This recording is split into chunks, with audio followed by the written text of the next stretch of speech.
নমস্কার, আমি সৌরভ। আপনারা দেখছেন সৌরভ ব্যাপারী ইউটিউব চ্যানেল। আজকের ভিডিওটি খুবই গুরুত্বপূর্ণ হতে চলেছে। আজকে আমরা আলোচনা করব আজকে যেই কেসটি আছে এসএসসির সুপ্রিম কোর্টে, সেই কেসটার ব্যাপারে আলোচনা করব এবং কেসটার কী রেজাল্ট হতে পারে।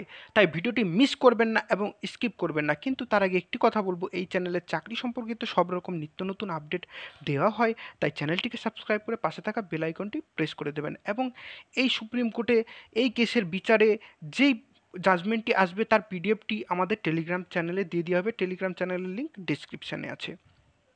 তাহলে চলো দেরি না করে শুরু করা যাক। প্রথমত, এর আগে কি হয়েছিল দেখো। এর আগে সুপ্রিম কোর্টে যখন এই কেসটি উঠেছিল, সেই হিয়ারিংয়ে কিন্তু মানে সব কথা কিন্তু আমাদের মেন যে সিজিআই আছে উনি শুনেছিলেন, মেন বিচারপতি। তো ওখানে শোনা গিয়েছিল যে নাইসা একটা কোম্পানি সেই মানে কোনো রকম পরীক্ষা যদি স্টেটে হয়, এক্সামিনেশান, যেমন এসএসসি অথবা স্কুল পরিষদে, তো সেই সব কোম্পানি মানে তারা থার্ড পার্টিকে দিয়ে এক্সামিনেশান করায়। যেমন এসএসসির ক্ষেত্রে হয়েছিল, নাইসা কোম্পানিকে দিয়ে করানো হয়েছিল।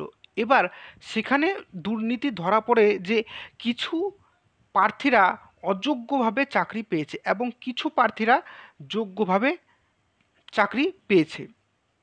তো সেই নিয়ে কিন্তু সুপ্রিম কোর্টে মানে হাইকোর্টে বিচার চলছিল। তো বিচার চলাকালীন হাইকোর্ট থেকে সব চাকরি কিন্তু বাতিল করে দেওয়া হয়েছে।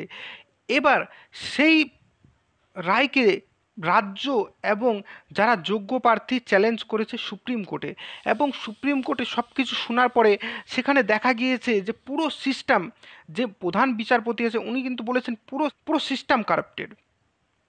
তো তারপরে তিনি বলেন যে এই যে মানে সিবিআইয়ের তদন্তে দেখা গেছে যে নাইসা যেই কোম্পানি যে পরীক্ষাটি নিয়েছিল তার কাছে হার্ড ডিস্ক ছিল, সেই হার্ড ডিস্ক এক্স এমপ্লয়ি তার বাড়ির থেকে কিন্তু উদ্ধার করা হয়েছে এবং সেই হার্ড ডিস্ক তারা কিন্তু নষ্ট করার চেষ্টা করেছে।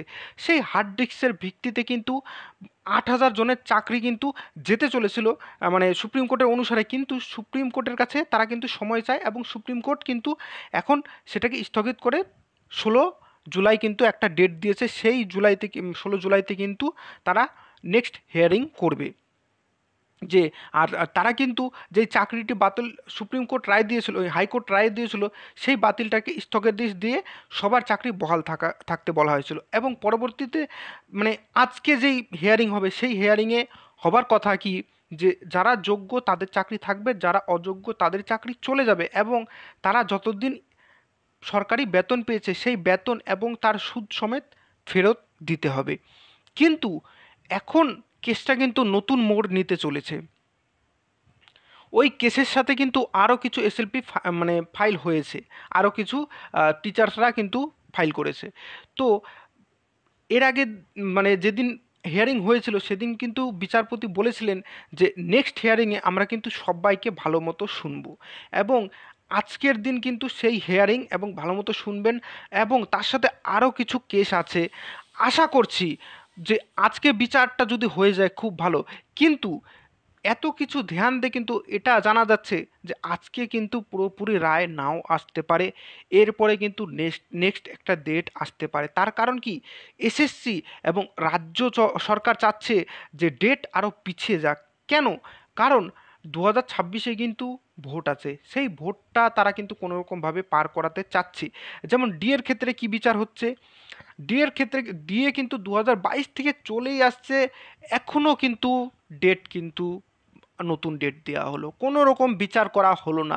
এখন আমরা দেখছি যে সানি দেওয়ালের যেই ফেমাস ডায়লগ, তারিখ পে তারিখ, তারিখ পে তারিখ, সেটাই কিন্তু হতে চলেছে মনে হয় এসএসসির ক্ষেত্রে। কারণ দেখো, সুপ্রিম কোর্টের যে শুধু এসএসসিরই বিচার হবে সেটা না, সুপ্রিম কোর্টে আরও অনেক কেস আছে। সেই কেসগুলো দেখার পরে এই কেস দেখবে এবং ভালো মতো সবার সব কিছু দেখবে। এবার এসএসসিকে কিন্তু বলা হয়েছে তাদেরকে একটা লিস্ট ভাগ করতে, এসএসসি বলেছে যে অযোগ্যদের লিস্ট তারা দেবে, কিন্তু মধ্যশিক্ষা পর্ষদ এবং এসএসসির লিস্টের মধ্যে কিন্তু মেল নেই।